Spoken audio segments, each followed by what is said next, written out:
থেকে চিকিৎসা নাও, পরীক্ষা করো, দেখবা তোমার চোখের পাওয়ার কতটা নরমাল হয়ে গেছে মোবাইলের দিকে তাকায় থাকার কারণে। আল্লাহ যে সুন্দর চেহারা তোমাদের দিয়েছেন, 40 বছর পর্যন্ত কোনো মেডিসিনের দরকার হবে না, এত সুন্দর। কিন্তু মাত্র তোমার বয়স হলো 27 বছর, 25 বছর, তোমার চেহারার মধ্যে তাকাইলে কেন মায়া লাগে না? তোমার চেহারার মধ্যে কেন আকর্ষণ নাই? সারা মোবাইলের দিকে তাকাইয়া কবিরা গুনাহ করে করে রাত কাটায় দিছো, নামাজ নাই, রোজার খবর নাই, সারা রাত কবিরা গুনাহ করিয়া একদিকে চেহারা নষ্ট করছো। কারণ রাতের ঘুম আল্লাহর পক্ষ থেকে দেওয়া, ওটা মানুষের জন্য একটা শরীরের মহা ঔষধ।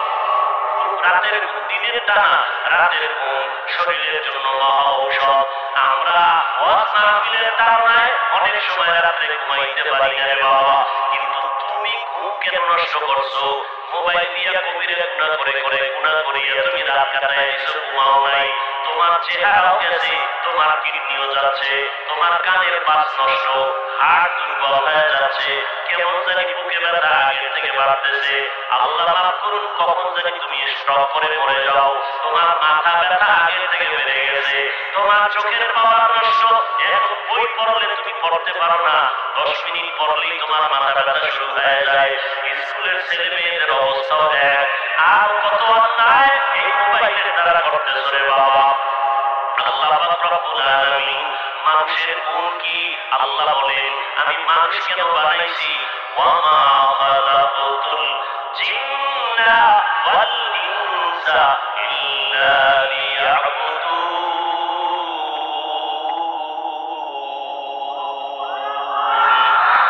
মা খালাকাতুল জিন্না ওয়াল ইনসি বাহা জুজ ইবাদাত নিস্তে মাকসুদ আচ্ছা।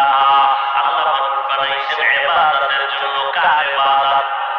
এজন্য বলেন ইবাদত, উন্ডো ইবাদত, নামাজ পড়া ইবাদত, ব্যবসা করা ইবাদত, ডাক্তারি করা ইবাদত। ডাক্তার লাগবো না?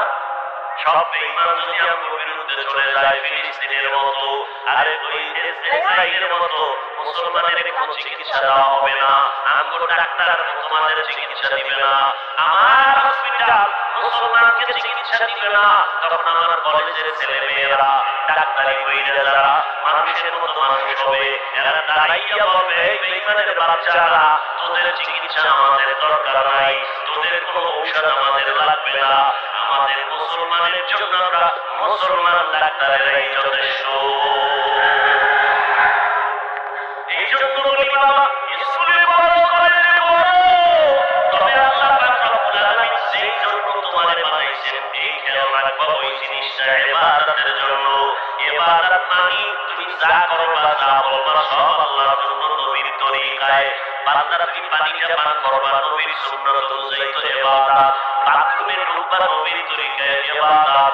নামাজ পড়বা নবীর তরিকায়, ইবাদত।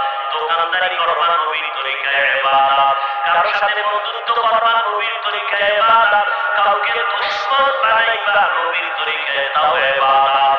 আল্লাহর নবীর তরিকায় সব করো, সব ইবাদত। ও বান্দারা তুমি পোশাক পরবা নবীর তরিকায়, ইবাদত।